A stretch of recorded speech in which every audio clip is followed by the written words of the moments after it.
congrats to Oregon, of course. It was a bit underwhelming to see Arkansas not place in the top 3, but Oregon won by 16 points, right?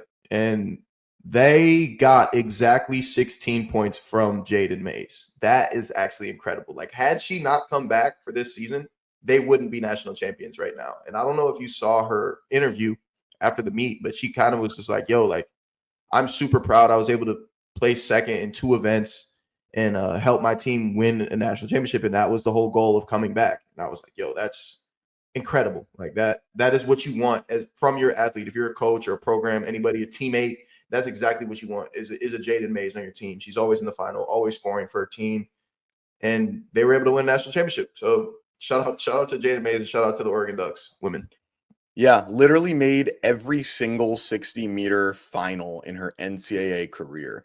Like, that is a level of consistency that not many people can say. That is incredible to be able to do that. What, 4 or 5 seasons in a row, when just to get to the meet, you have to be top 16 in the country just to get there. And then you've got to be in the top half of those 16 people in a race where if you blink at the wrong time or you breathe at the wrong time, you're cooked and you don't have a chance. And to do that 4 years in a row is insane. And just her consistency as an athlete, and then putting her team in that position. Now, I'm sure it's a little tough, like, emotionally, of like, hey, you came back wanting, not only do you want to win a team championship, I'm sure she obviously wanted to win individually. And so I guess there has to be a little bit of those emotions of like, yes, we won the team title. That's exactly what I wanted. But like, man, I really wanted to win that individual title, and to come second in both of them, I'm sure can be a little tough. And I'm sure you're coming back too for that potential. What's that pro contract going to look like for you? And so that difference in being second in 2 events versus being first in 2 events, I'm sure that plays a lot of, hey, that contract might not have another 0 next to it, or that might be a 5 instead of a 9. Like, so it's like, I'm sure that also is a little bit tough, but obviously she's had a fantastic career. Big fan of her. Yeah, shout out to her, man. She's one of my favorite athletes to watch. We talked about her heavily on the show last outdoor season. Like, she's a great athlete, seemingly great person too. So, you love to see people like that do well. So, and she got a PB in the 200 as well, which is dope.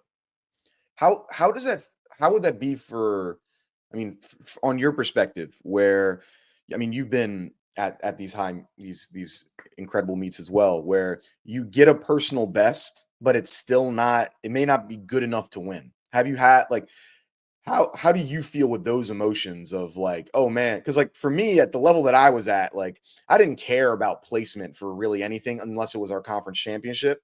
And so it's like, yeah, I could come in second every single competition, but if I got a PB, that was fine. But like at this level where it's like, man, I did the best I've ever done, but it still wasn't good enough. Like, I know we talked to Jareem about that at the end about the Olympics, but I mean, those are hard. It's still got to be a hard pill to swallow, I feel. Definitely a hard pill to swallow, because say I do better than I ever did, and kind of to go off what Dream said, and it's still not be enough.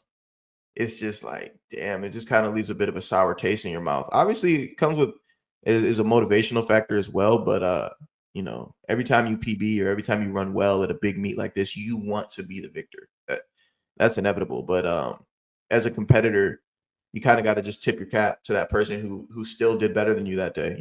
That's kind of how I felt in 21 when Randolph beat me. I was like, oh well, I ran well. He just ran better that day. Mm-hmm.